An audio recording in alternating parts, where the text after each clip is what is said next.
Nosotros sabemos que la medicina en México ha evolucionado, ciertamente en los últimos 20 años. Sabemos que las causas más importantes de mortalidad entre nuestra población pertenecen al grupo de las enfermedades crónico-degenerativas. Estoy hablando de enfermedades cardíacas, enfermedades como la diabetes, que tienen repercusiones serias a corto y largo plazo. Y un aspecto muy importante son las enfermedades neurodegenerativas. En nuestro país estamos viendo una sobrevida mayor comparada con hace 50 años, por ejemplo, y esta sobrevida mayor conlleva una serie de enfermedades que son crónicas. Y en este sentido nos parecemos mucho ahora a los países como los Estados Unidos, donde las enfermedades, por ejemplo, infecciosas en la edad pediátrica han pasado a un plano muy inferior en términos de morbilidad y mortalidad.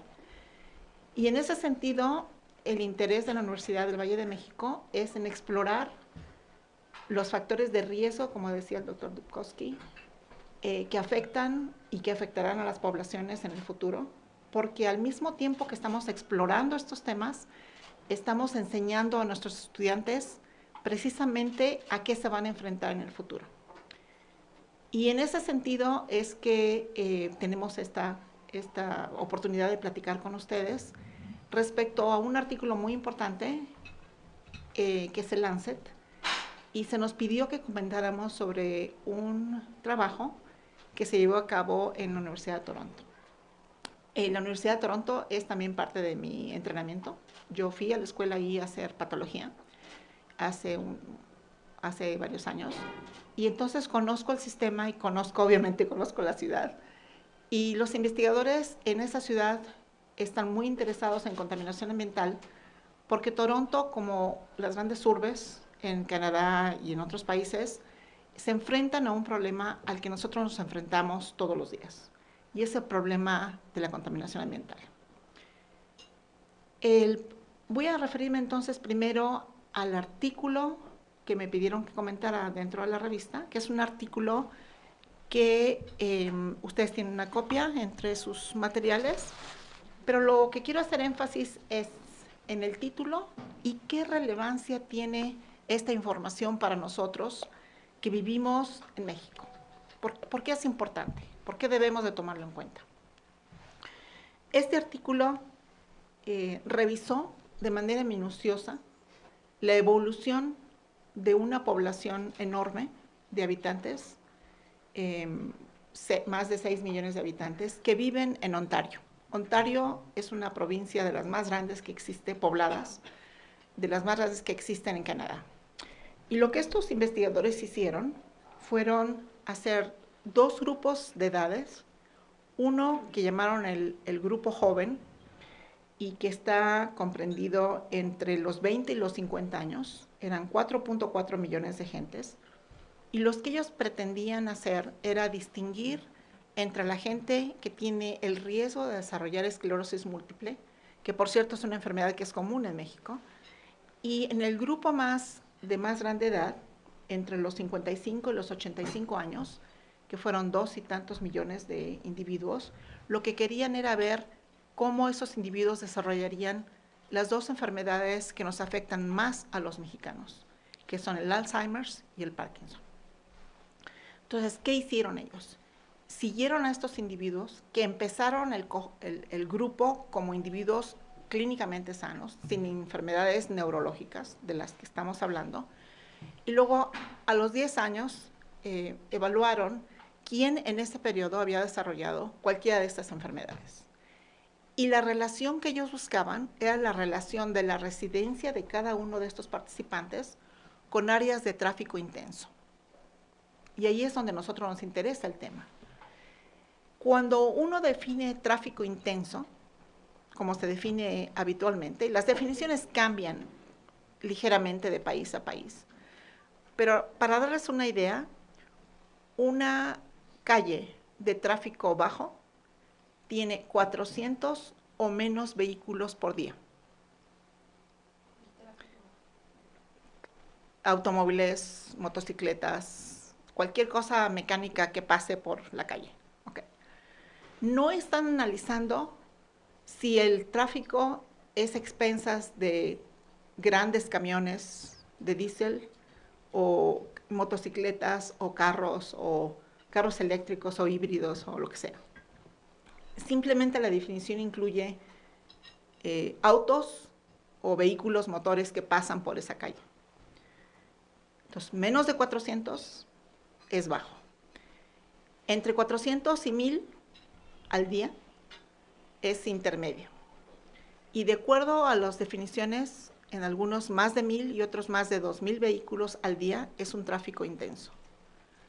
En ese sentido, visualicen Insurgentes, Reforma, Viaducto o cualquiera de las grandes vías que tenemos para calcular cuántos vehículos y de qué tipo transportan gente o lo que sea en un periodo de 24 horas.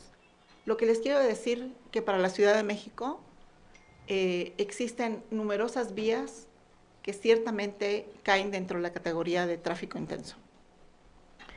La otra cosa que hicieron nuestros investigadores es localizar la residencia de cada uno de los participantes y ver si estaban a menos de 50 metros de esa vía de tráfico intenso, a 100 metros, a 200 metros o a más de 300 metros. Y los resultados son muy interesantes. Para la única enfermedad que se estableció una relación directa entre la proximidad a una vía de alto tráfico y la presencia y el desarrollo de la enfermedad en ese periodo de 10 años, fue para demencias. Y hago énfasis en el hecho de que no dijeron Alzheimer's específicamente, sino dijeron demencias. Pero en el contexto de una población como la provincia de Ontario, las demencias más importantes que tendrían que caer dentro de esa definición son dos: el Alzheimer's y la demencia vascular. Ambas son comunes en nuestro país. ¿Okay? Entonces, lo que vieron es que mientras más cercano un individuo vive de una calle con alto tráfico, ese riesgo de demencia se incrementa. Mientras más lejos está, disminuye. Y ciertamente el otro factor extraordinariamente importante que nos interesa en México es el hecho de que esa relación era extremadamente importante en las áreas urbanas, porque Ontario tiene áreas urbanas y tiene áreas rurales, por supuesto. Y el meollo del paper, del artículo, es precisamente eso.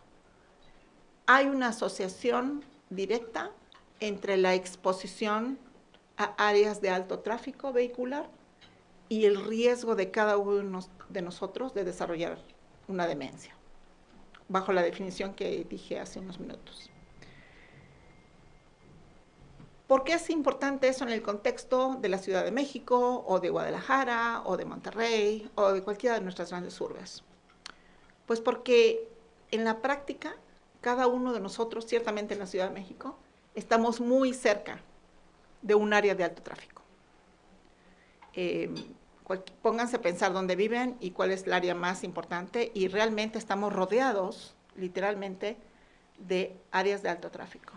De tal manera que los datos que están presentes para este estudio, que tiene una cobertura de individuos diferentes a los nuestros, ciertamente, pero biológicamente muy similares, con los factores de riesgo muy similares, esto debe hacernos pensar en qué estamos haciendo en la Ciudad de México y en otras grandes ciudades, y qué tan cerca vive la gente de estas áreas de alto tráfico.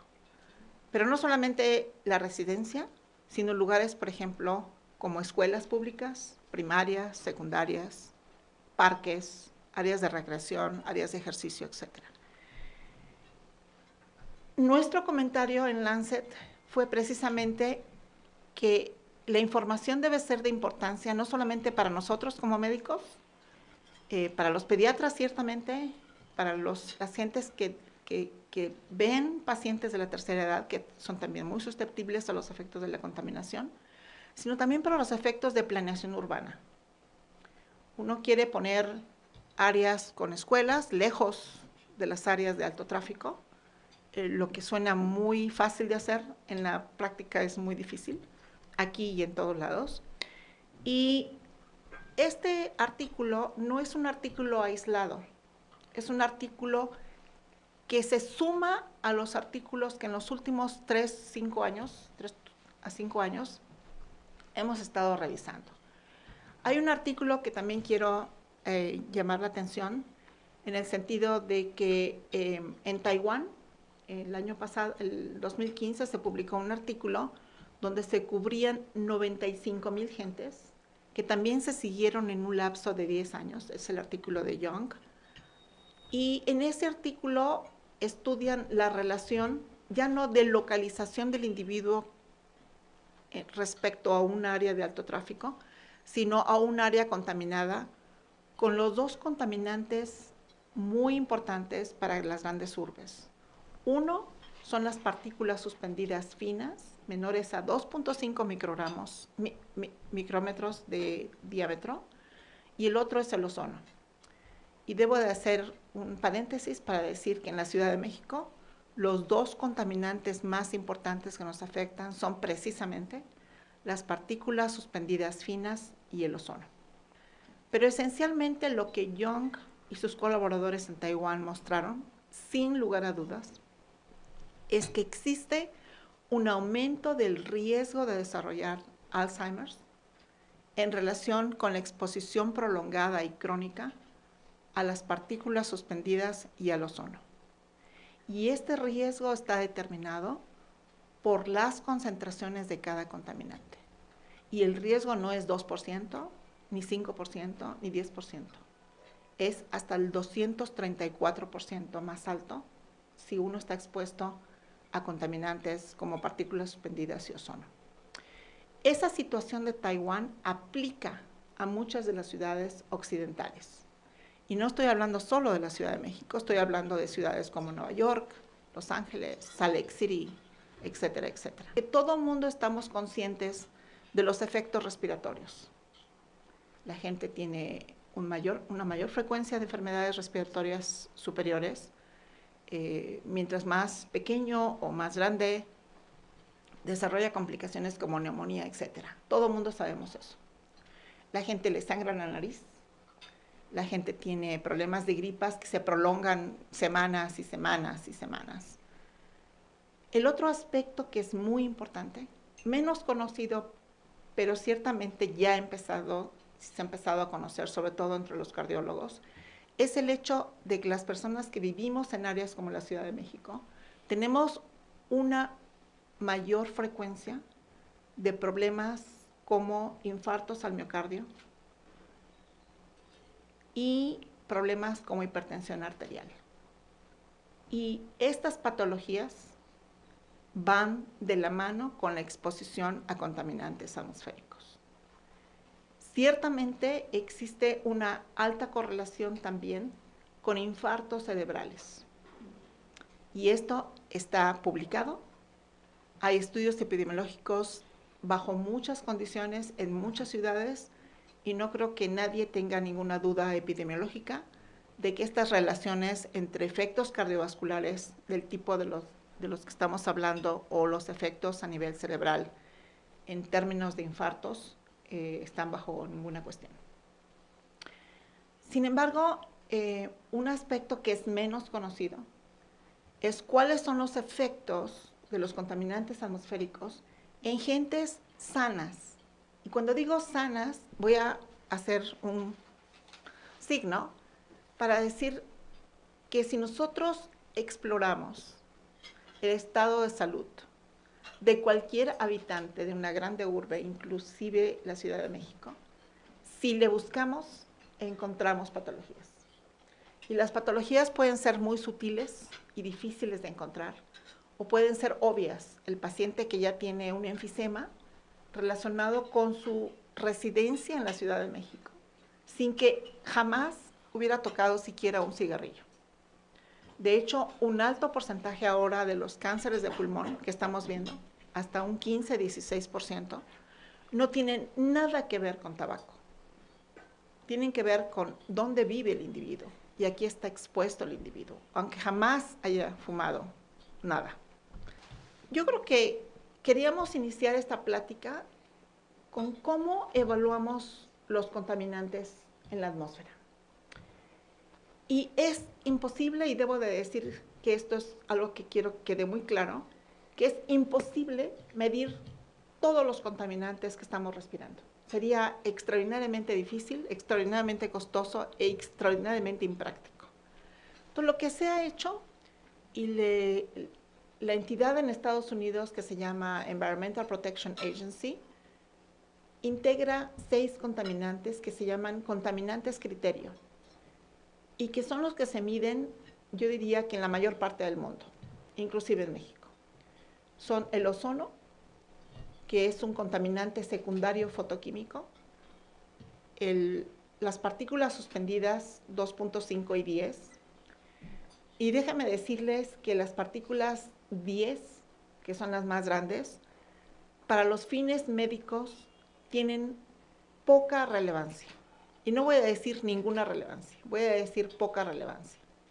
Lo que nos interesa a nosotros como médicos son las partículas finas, las más pequeñas, porque esas son las que tienen capacidad de entrar al organismo, y las otras partículas de las que voy a hablar por unos minutos son las partículas ultrafinas, que son las menores a 100 nanomicras, que son del tamaño de una molécula o de un virus, que son las que pueden pasar por cualquier barrera rápidamente. Los otros contaminantes que medimos de manera sistemática son el dióxido de sulfuro, el dióxido de nitrógeno, el monóxido de carbono y el plomo. He de decir, antes de cualquier cosa, que el plomo en la Ciudad de México y en México en general y en la mayor parte de los países ha bajado a niveles significativos, porque hemos quitado gasolinas con plomo, hemos quitado vajillas vitreadas que tenían plomo y otras fuentes de plomo, como las pinturas, etc. Eso básicamente sigue siendo un problema bajo ciertas circunstancias, pero no es el problema que tuvimos hace 20 o 30 años en este país. Unos minutos respecto al artículo de Young. El aumento del riesgo de Alzheimer es una combinación entre la exposición crónica a niveles de partículas suspendidas finas por arriba del estándar y ozono. Nosotros tenemos la fórmula perfecta de combinación de ambos contaminantes en toda la ciudad. Y aunque los niveles son más bajos de partículas suspendidas en el sur, observen la región del Pedregal, de todas maneras la línea punteada azul se rebasa. Entonces, cuando a mí me preguntan en una conferencia, ¿dónde debo de vivir en la Ciudad de México?, la respuesta que doy es: ¿de qué se quiere morir? ¿Ok? Porque los daños varían con la residencia del sujeto dentro de la Ciudad de México. En el norte hay un mayor riesgo para enfermedades, por ejemplo, como un infarto al miocardio, como un infarto cerebral. Tienen una cantidad extrema de metales, el daño al sistema nervioso central es también elevado. ¿Ok? En el sur tenemos endotoxinas. Las endotoxinas son el producto de las bacterias gram negativas, y todos los que tenemos perros sabemos que la materia fecal que se desprende al ambiente forma parte de esas partículas finas con endotoxinas. Cuando las endotoxinas en el cerebro entran por la nariz, el cerebro detecta la endotoxina como una bacteria y da lugar a una reacción inflamatoria en cadena extraordinaria. Entonces, las personas que viven en el sur tienen quizá un proceso neuroinflamatorio cerebral más severo que las que viven en el norte.